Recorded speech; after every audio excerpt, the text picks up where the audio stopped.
even when I'm down. Got my head in the clouds and my feet on the ground. I got big dreams, gonna make them true. Keep pushing forward. Yeah, we got some big dreams here at the Genius Lab. Toby Christensen here, and I am so happy you're here today. We have been talking about visualization. This is from my program Move, which you can find at tobychristensen.com. Look at the services and you'll see Move into the Magic. It's based on the 4 pillars of success: motivation, organization, visualization, and execution, which, as you can tell, spells MOVE, M-O-V-E. And the thing that I realized, well, I used to call the program just Move, but what I realized is when people did this thing, they moved into a magical place in their lives and their businesses that really made a difference. And so I'm like, hell, let's just tell you what's going to happen. You're going to move into the magic. When you apply these 4 pillars of success, you are going to freaking rock.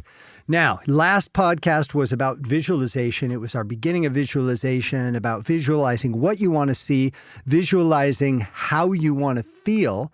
And today we're going to talk about 7 keys to a well-formed outcome.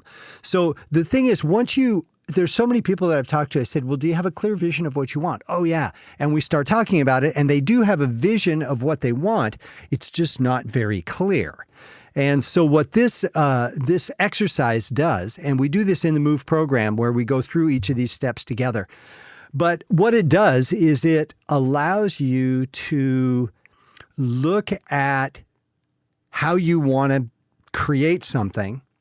And then it helps you examine simple things like, how will you know you have it? Okay. So like if someone says, well, my goal is happiness.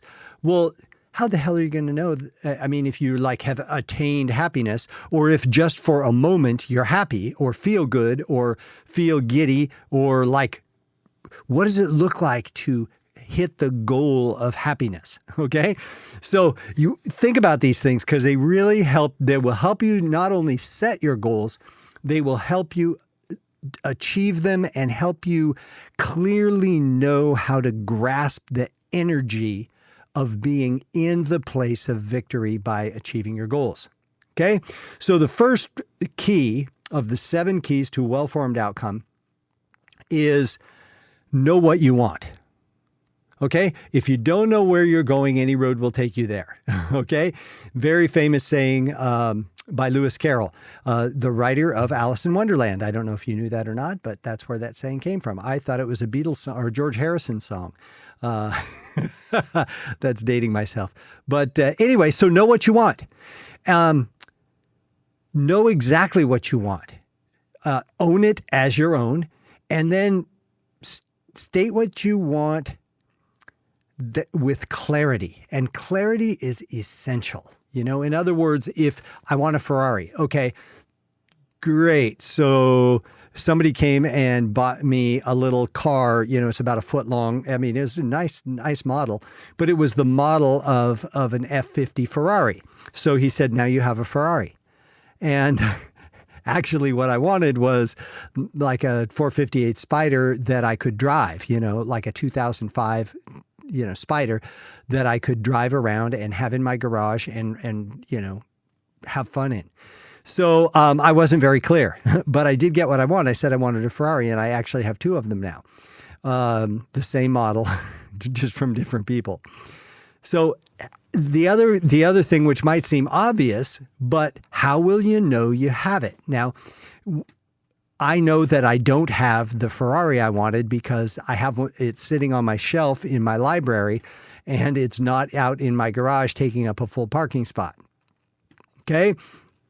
So what does it look like? If you want, let's say, to be my goal is to be successful. Well, what does that look like? Okay? This is really, really important. And then the second question that goes right along with it, and we talked about this in the last podcast, is what does it feel like? Okay? So, clarity is about really defining this, using the senses to define exactly what you want. What does it smell like? It smells like a new car. let's say you want to hit a certain income level.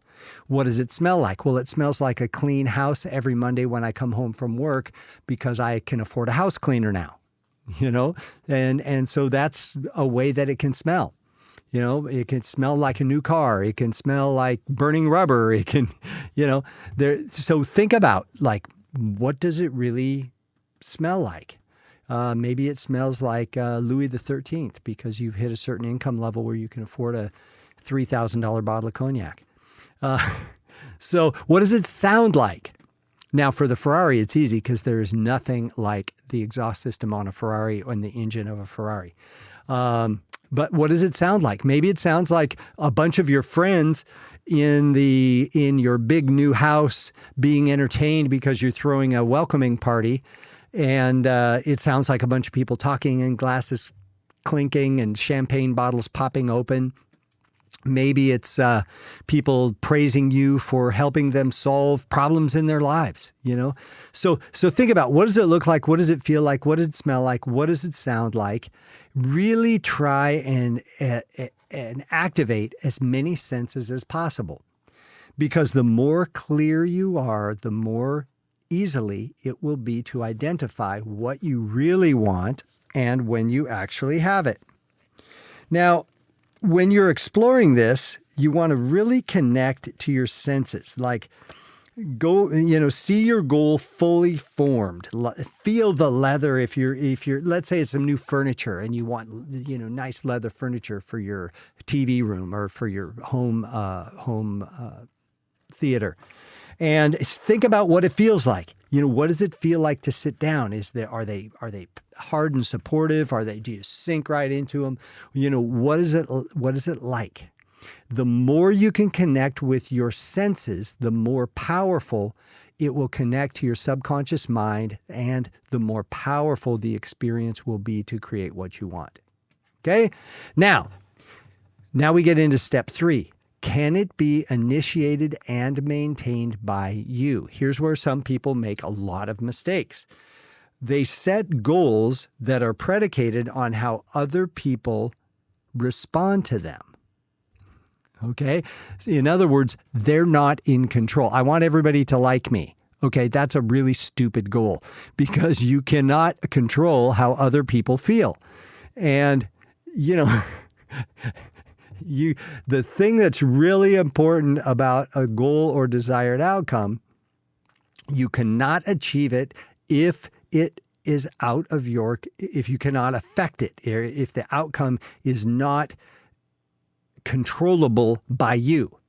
Okay? If it has to do with the response of someone else and you have no influence, then it's just a shot in the dark. Now, you might get it. I know that there have been, when I was in the coffee business, there were certain locations I wanted, and I didn't own the buildings, but I had a pretty good relationship with the real estate agent. And so I would go in and sign, get these leases.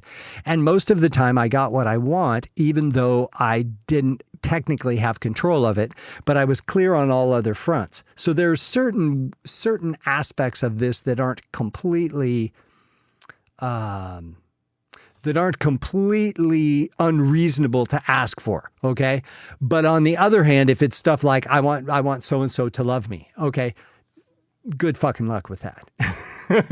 It might happen, but boy, it's a crapshoot. So I would put that more into a category of a dream or a wish than I would a strategic desired outcome.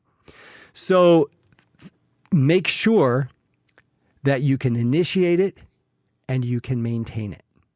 Okay? Then step 4 is you want to define the context. Okay?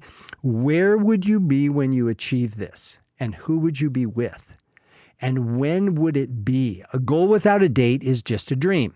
So when do you want to have this thing?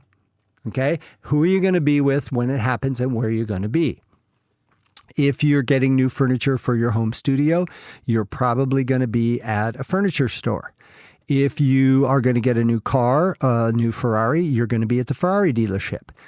And if you want a bunch of money, you'll probably be either at your place of work receiving a check or at the bank depositing it. So think about what that looks like. What is the context? Okay. And this is really important. Like, when do you want it to happen? And then start working your ass off, move towards it. Make it a game, make it fun. So many people are like, oh man, I'm just trying to make this. I'm just behind on my blah, blah, blah. Make it fun. Like, shit, man, how am I going to make 10 grand in the next 2 months? I don't know. Let's figure it out. So that's a really important thing, is to define the context. And then what research do you need to achieve this desired outcome? Let's say you want a new job, okay? And you want a job that pays $120,000 a year, and a job that you can make $120,000 a year in and not have to spend 80 hours a week. You want to work 40 hours a week or less. And so start researching what you're going to need. Okay, what resources do you need to achieve this desired outcome? And then look at, what do you already have? Well, a sales job would probably be, especially a commission sales job, would be something like that wouldn't be so time consuming, where you could make a lot of money. What kind of products? I don't know. So what do you already have? Well, I have salesmanship experience. I have knowledge of certain types of equipment. And then what do I need to acquire? Now, if I were going to go back into sales, and let's say I was going to sell espresso machines, because I used to do that back when I had my coffee company, I would have the resources to know a lot about coffee, a lot about making coffee, but I would have to update. So some of what I would need to acquire would be knowledge of new equipment, because I'm old school. I'm hand grind it, hand pack it. Like, this is like the old way, where you love your coffee and you put heart and soul into it. Nowadays, there's all these machines. You just push a fucking button and some goop comes out and you hope it's good. So I would have to research how I could take some of these modern machines, make adjustments to them so that they could make old world espresso, which would differentiate my customers from anybody else, because they would have coffee that is just totally dank, man. So, and then the other thing is, where or how do you get what you need? So who would I train with, or where would I get the information on the equipment? So these are things, what resources do you have? What do you need? This is the next place. And then is it ecological? What would you lose if you achieve this outcome?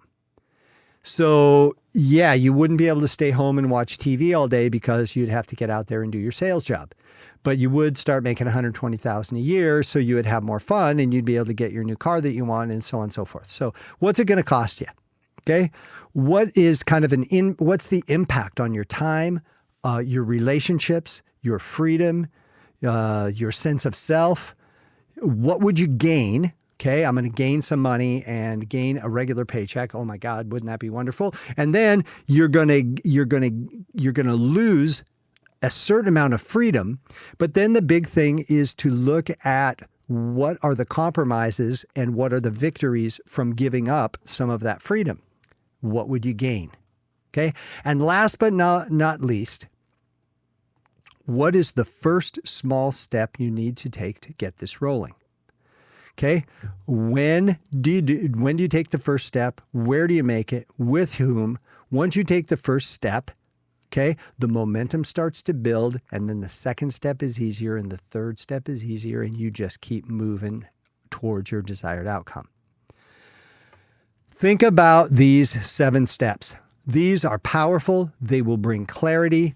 They will bring intensity. They will change your life. I'll go over them really quickly again. Know what you want.